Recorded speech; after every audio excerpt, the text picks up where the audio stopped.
Hello. All right. I am back to the YouTube and my project. I want to go back to the project about data market, the Gaussian model. I know all of you read my paper already. It's on my Google Scholars. Go guys, this is fucking interesting paper. It changes your life forever. If you read this paper, I make sure that you won't need any other paper. You don't have the desire to read any other paper in your life. Very complicated, has no use and application in real life. Just go read it. Amazing.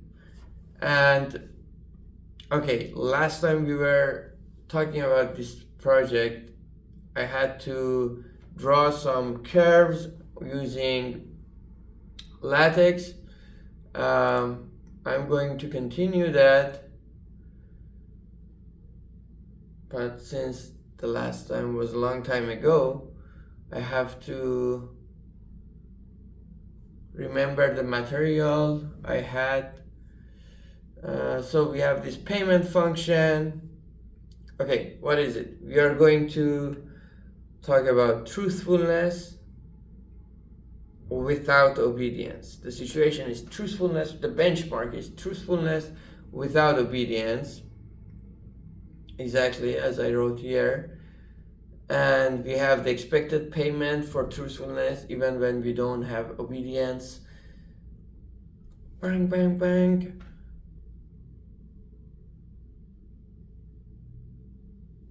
We have the formulas. Okay, we have the optimization problem for this benchmark. That's the thing we have. We already did it. Where is it? Yeah, I don't want to go over those computation.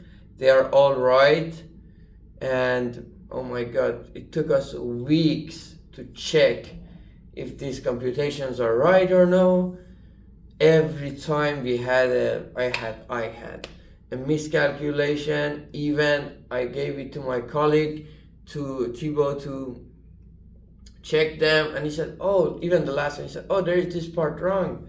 So, oh my God, I hate this project because it is like a huge number of variables in this problem.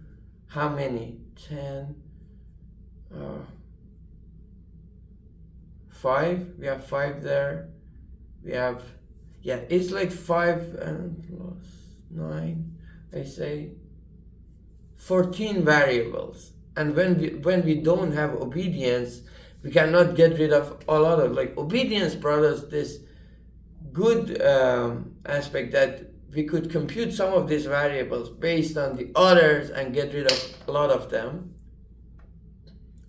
Now we don't, in this benchmark, we don't have obedience, so we have to deal with more variables, and it makes the computation and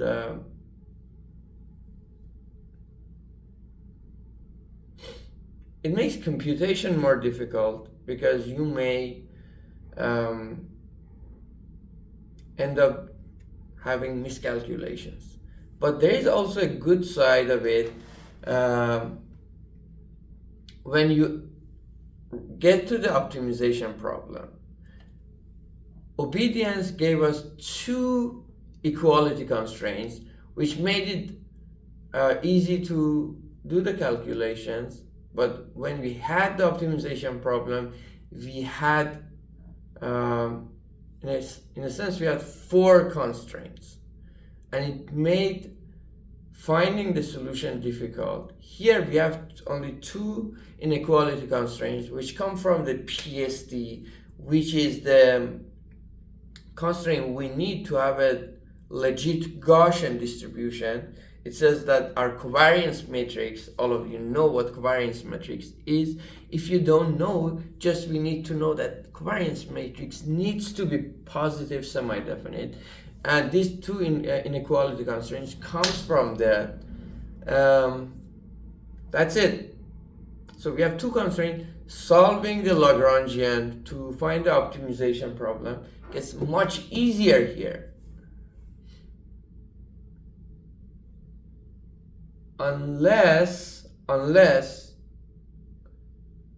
which is a situation we are considering, is that we change our outside option.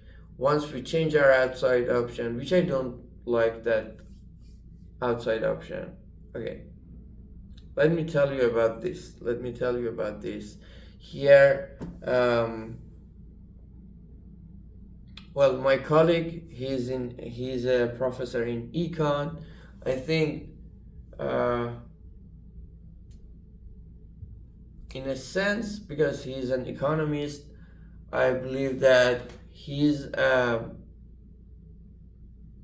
viewpoint makes more sense, like in that sense that he has better understanding of the econ situations.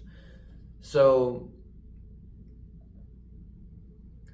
and his choice for outside option is that,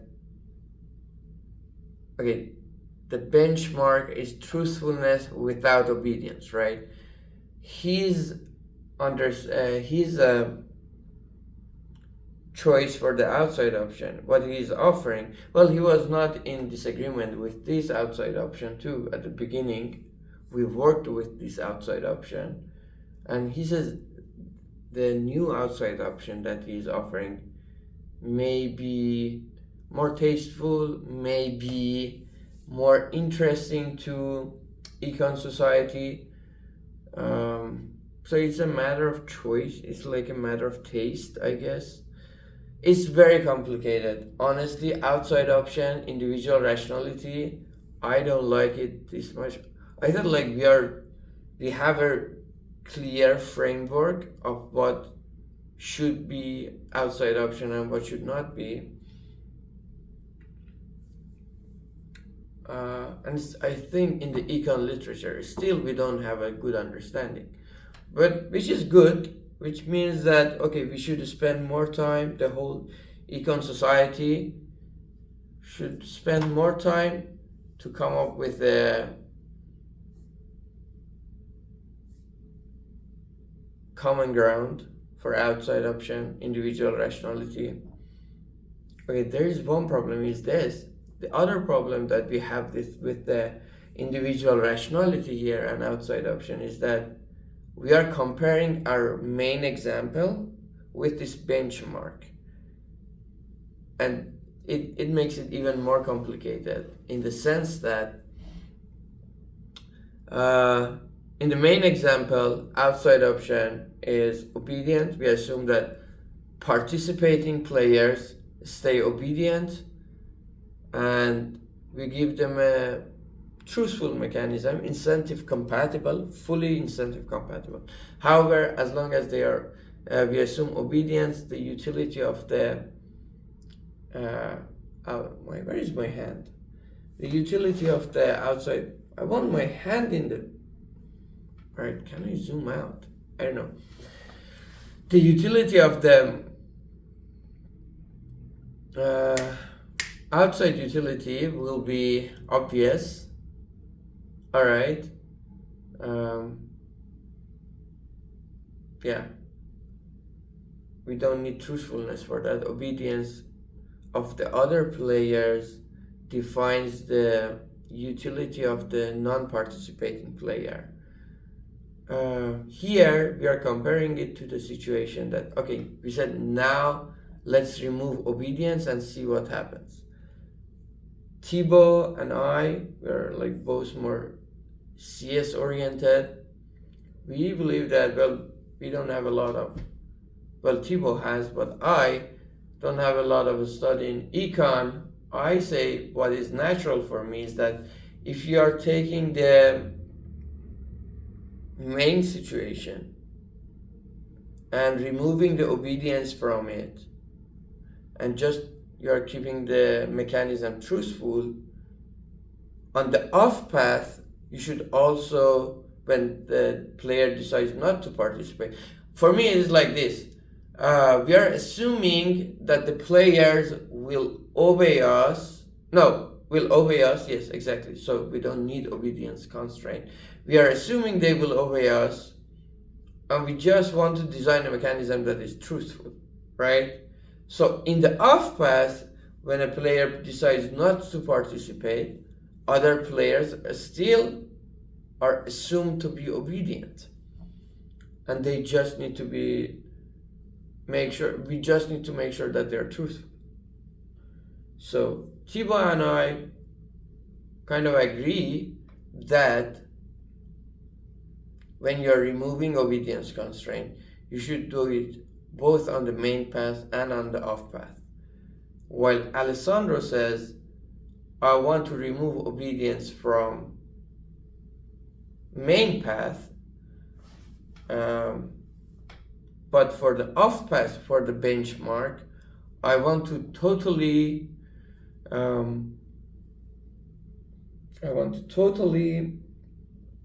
set the utility of the outside option for the non-participating, which doesn't make sense to me. Still, I cannot understand. I don't think it's good.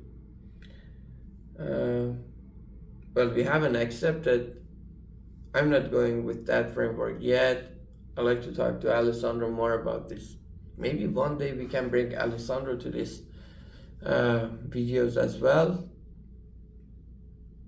Anyways,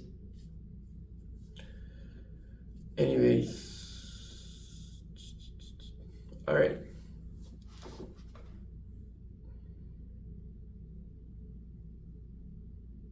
Yeah, that's what I think. All right, so in case we keep the off path also truthful without obedience, the optimization problem will be simple for finding the Lagrangian. But it's not simple. We still cannot find the solutions in a closed form, because at the end we end up with a degree 3 equation. Well, all of us know that degree 3 equations, algebraic degree 3 equations, can be solved. They have closed form. Here, the solution will be ugly. That's the point. And we cannot have a good comparison. We are talking the other time, we said we may want to just solve it numerically, which I like. I feel like we have too much theory.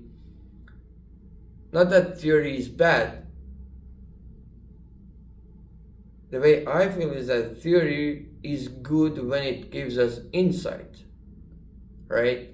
If we come with theory even solve them, but we cannot come up with an intuition or insight, that's not good. So maybe we can solve it. We have a degree 3 equation. Everybody knows that there is a closed form solution for it. However, at the end of the day, we want to give the reader an economical intuition. Therefore, I feel after proving everything theoretically, which I don't think is necessary, but maybe econ journals are very, we are mathematicians, need that. We can, after satisfying their mental masturbating desires, we can do some experimental numerical experiments and draw some graphs to show them how it looks like for a reader who is really caring about the intuitions. Because who cares about the proofs? It's a model, we invented them, now we have to prove them. No, you invent models to solve it. All right, you know all of this. My dear mental masturbators, all of us, you know that I think all the applied science researchers should be applicable. So I have to go to the Restroom, dude. You can stay around. I don't even play you some music.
All right, I'm back. You may say, dude, why do you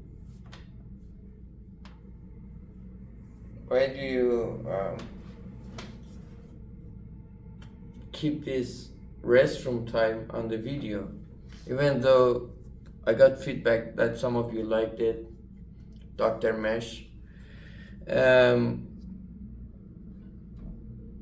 I want to say it's very important. It is part of your PhD life. A lot of people think that we are in MIT, we are super genius, or bam, bam, bam, bam. No. We are human being at the end of the day. We have to go to the restroom. We have to pee, we have to poop. And especially for PhD, for doing research, for studying in general, even in my undergrad and when I was in high school, I used to go to the restroom. And they are the best moments of your research life. I tell you why.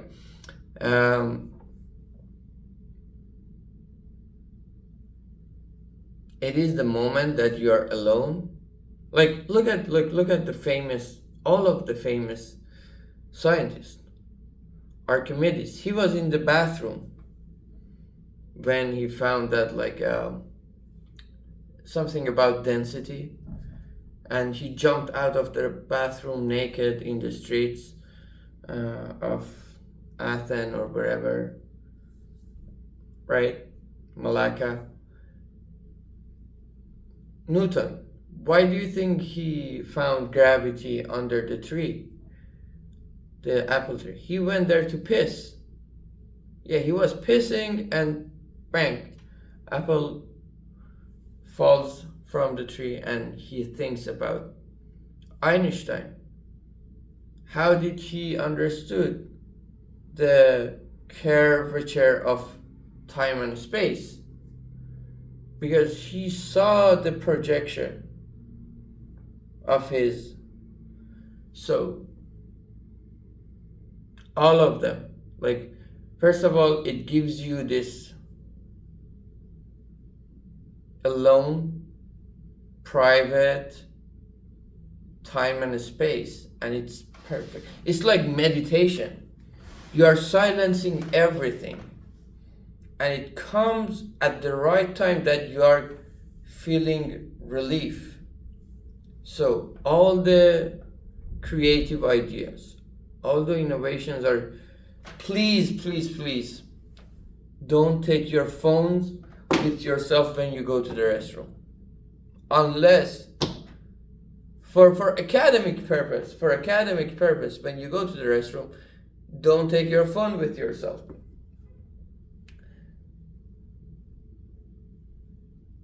Let your mind breathe and think. It's a very creative moment.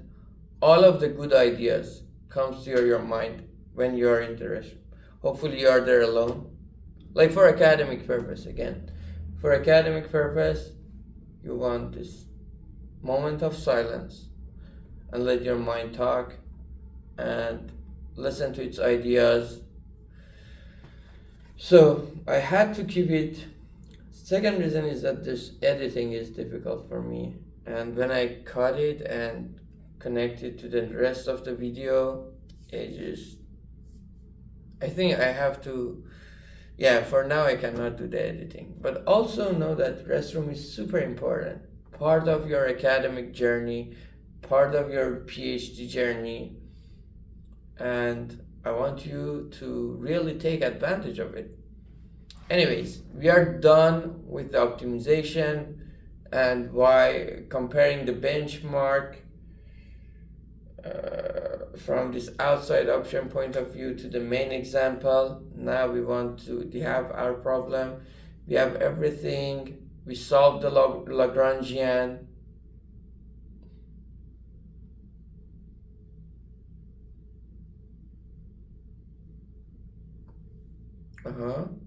We solved the Lagrangian, and we are going to draw the curve. All right.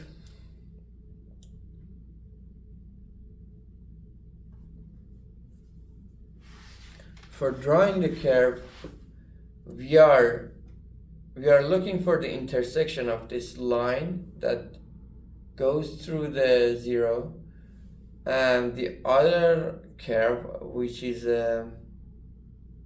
like 1 over x squared kind of a function, and their intersection gives us sigma ai theta I. Then we can compare that sigma ai theta I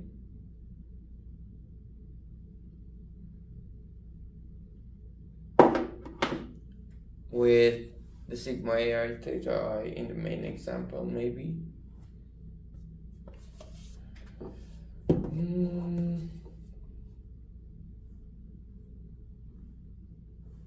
Or, yeah, the goal is not first best here, so.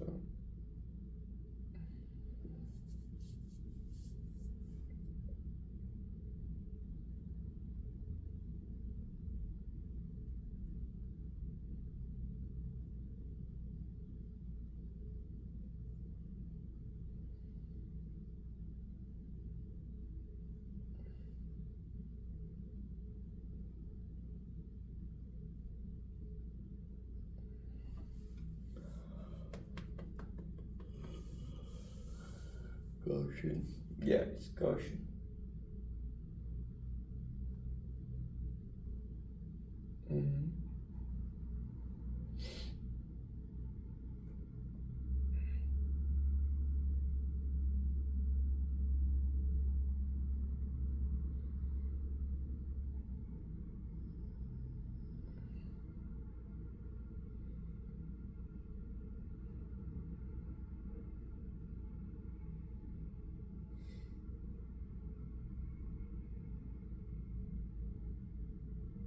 Alright, we did this part. I'm just checking if my equations match with my notes. Checked. Alright, now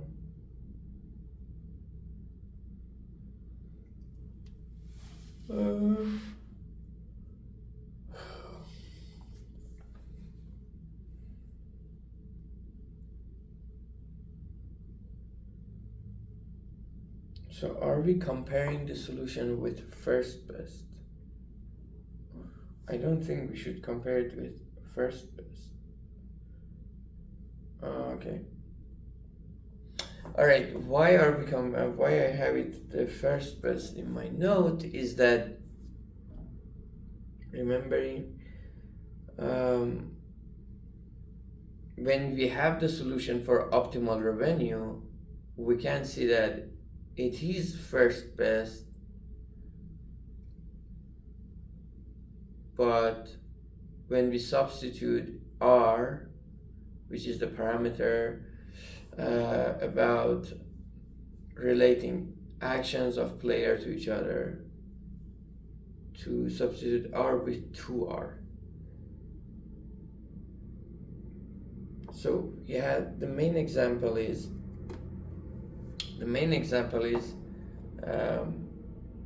obedient and truthful. Our benchmark already, the current benchmark is truthful without obedience, and first best, which is in a sense optimal revenue as well, is when we have no obedience and no truthfulness. So this benchmark is something in between first best and the main example, and it's a good comparison point. I like it. It would be nice if we had a nicer solution, cuter solution, but the solution is ugly, alright?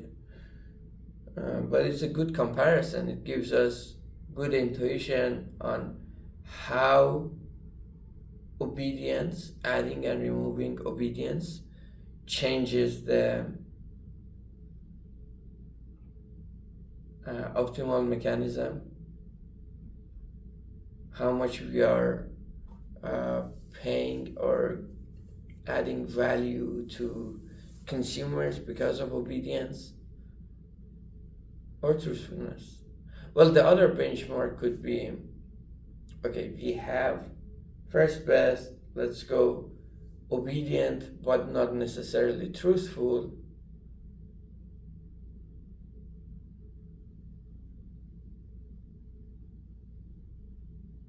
And then go obedience and truthful.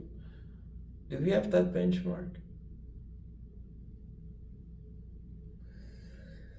Do we have this benchmark that we don't require truthfulness, but we want obedience? So we assume they are truthful. Why don't we have that?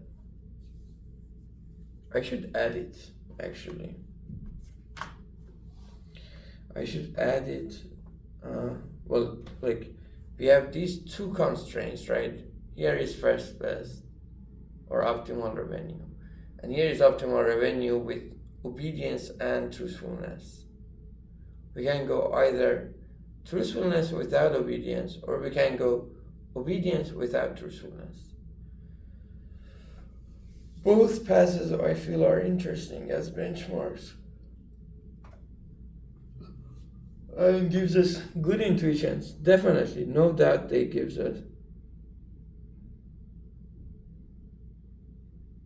And if we say that they are two extremes, there are a lot of other options as well, like mixing of some forms of obedience and some forms of truthfulness. And I have this feeling that we should have a reason why we are not considering them. Well, obedience and truthfulness are very clear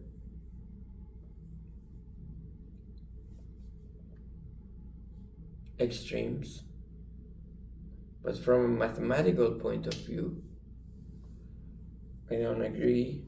When you have incentive compatibility, there's something there, I guess. Okay, I will add it, but for now, for today, I talked a lot. I think I'm distracting us. Like they were all good talks, and it's always the problem with good stuff that they distract you. Bad stuff does not distract you. Good stuff distract you, and they turn into bad stuff. So our project for today was not talking about this stuff for this long. We wanted to draw the graphs and finish this part. Yeah, I think if I draw these graphs, it will be end of it. And we can go start other part of the project. Let me just add this part. What about obedience without truthfulness?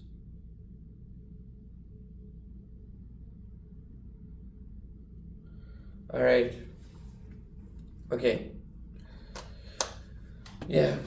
Let's finish this. We can think about next steps or benchmarks.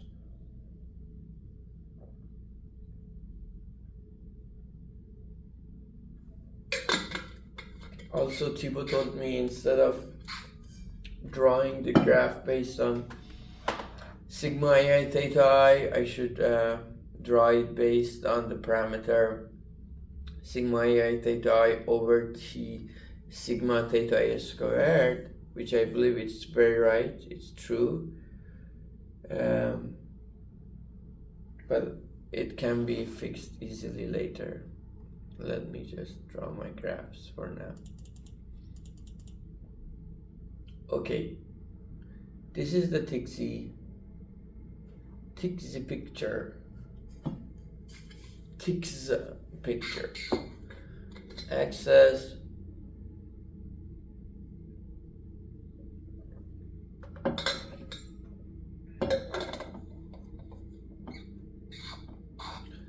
lines is left, x label, well, x label sigma I theta I, right? Y label, I don't know what y label is actually, so nothing. Add the main function here. This is just an example. Thanks ChatGPT, by the way. Always keep your ChatGPT on.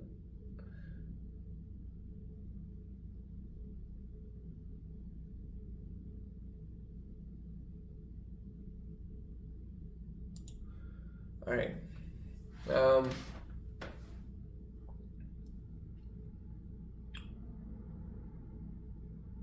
Add plot -10 to 10, samples 100, color blue, this is a line, y is x. Okay, we have to change it. Well, what is r? What is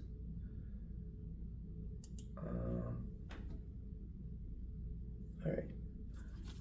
How did I draw? Well, we haven't. I should give it an amount. That's just it. It's not very.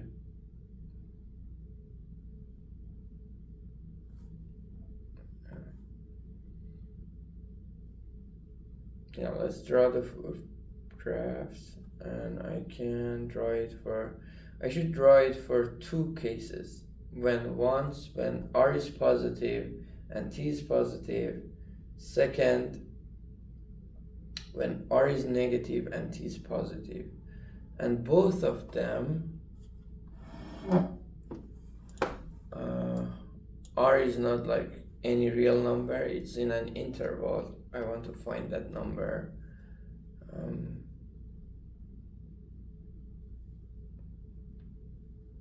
Can you give it to me? Can you give it to me? The interval.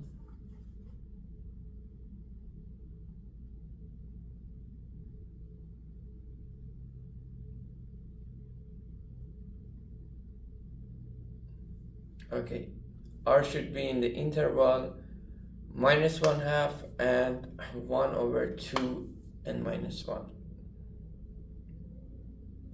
Let's assume that. Well, the line is not x, but it is. Oh, okay, I should give a number to r. All right. All right.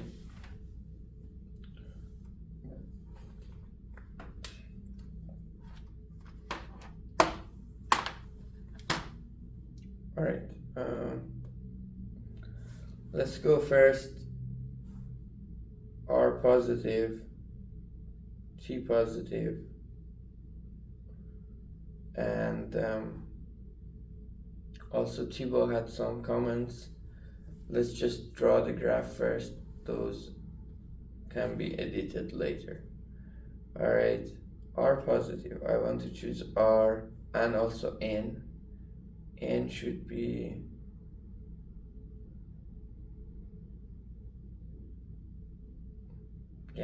T and S do not matter really.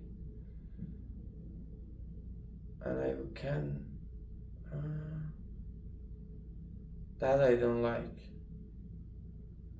I don't like set mu theta I and mu omega to 0. That will remove the 1/x² parameter, which not cool, right? Well, if it is the case that T mu theta I plus S mu omega is 0, we have a simpler solution, definitely. But it's not the common case, right?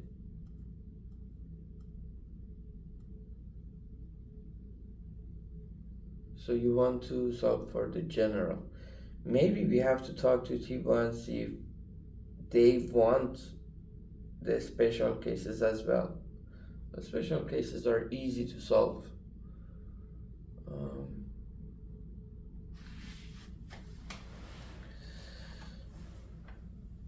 Oh my god!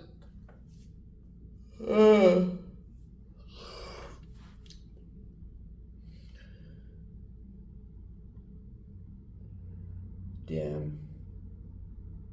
By the way, it was the first day this year that it snowed in Boston. But it's finished now. Just I woke up today and it was snowing. I didn't like it, to be honest. I felt, snow again.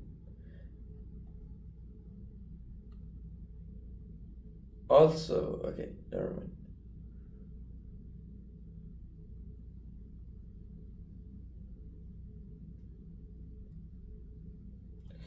Alright, I will take n 5 or 6. Yeah, let's set our parameters. That's the same. And I say let's take it 6, 5. I don't want to go below 3. Makes it negative. I don't like it. Let's go somewhere we are sure. N is 5. R should be in the interval -1/2 and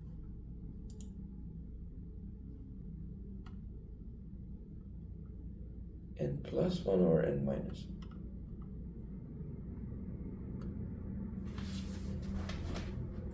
All right.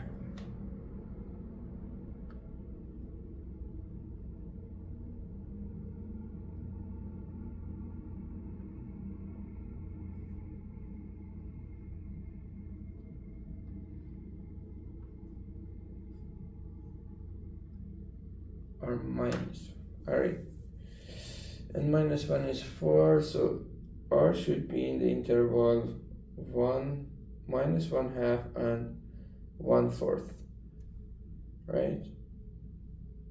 I don't want to choose R 0. Nope. No, sir. Let's go R positive. I choose R 1/8. There is no condition on T. Then in being positive, I choose T 1.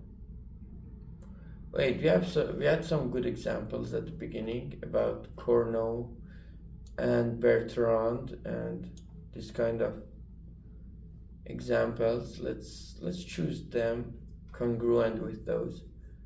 So we have Cournot. T is -1 S1. All right. Cournot. T is -1. S is 1. And what is R? R is negative in Cournot. Yeah. We had Bertrand competition,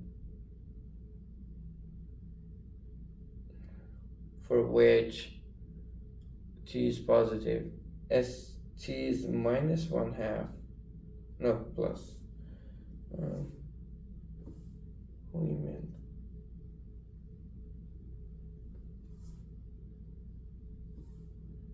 T is 1/2. So maybe if it's T positive, I will choose T 1/2. And R is positive and S is 1. I will go with this. And that's good. Good that we remembered this. Now we have a better option. And we had beauty contest. Let's just write it down here. I don't want to go with it. I feel Bertrand and Cournot are more well-known and standard examples. In beauty contest, example are, oh, okay, S is T is 1/3 and R is 1/3 n minus 1, which is a nice option. It's like kind of parametric with n. Anyways, our n is 5, it will be 1/12. I chose 1/4n minus. Oh, r cannot be r.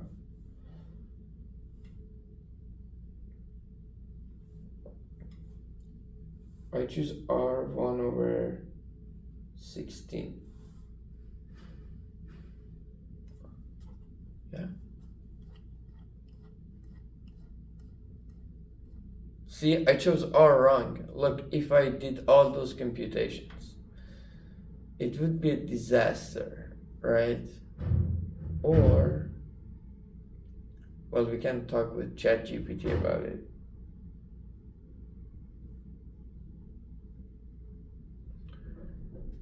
It's nice if we can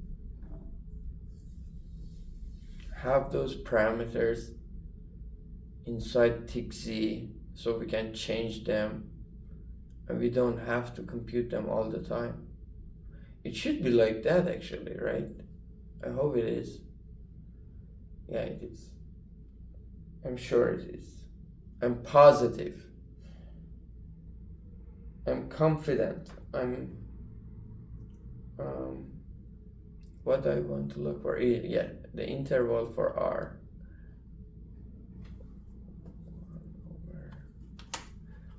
Wait, what is this?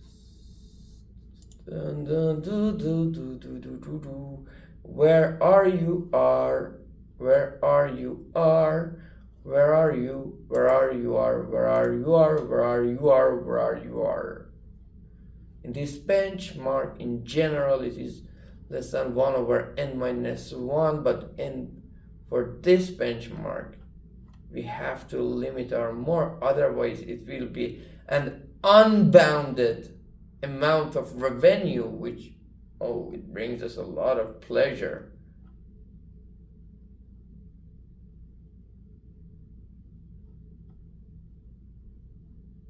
All right, benchmark starts here.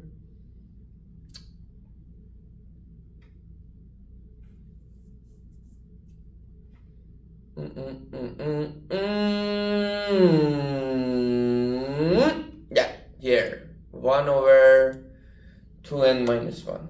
Okay, so I choose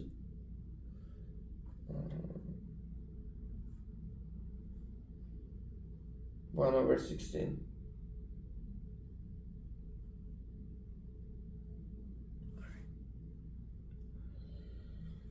Very good. Okay, R. We are going Bertrand here.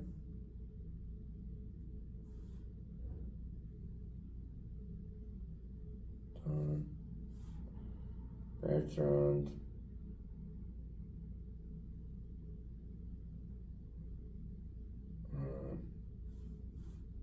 R 1/16. T is 1/2. S is 1. Buddies, I want some number for mutate I. What is mutate I? Right, we can choose it 1.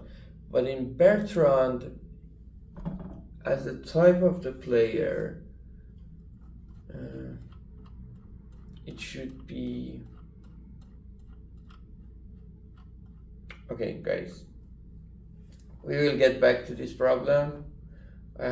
I want to stop this right here. I want to stop it right here. So next time we come here on the Gaussian project, we will draw the graphs and go over the Bertrand example. Thanks for watching. I hope you get your PhD soon. Stay tuned. Subscribe. smash the like button, and mental masturbate as much as you can. Have a good day.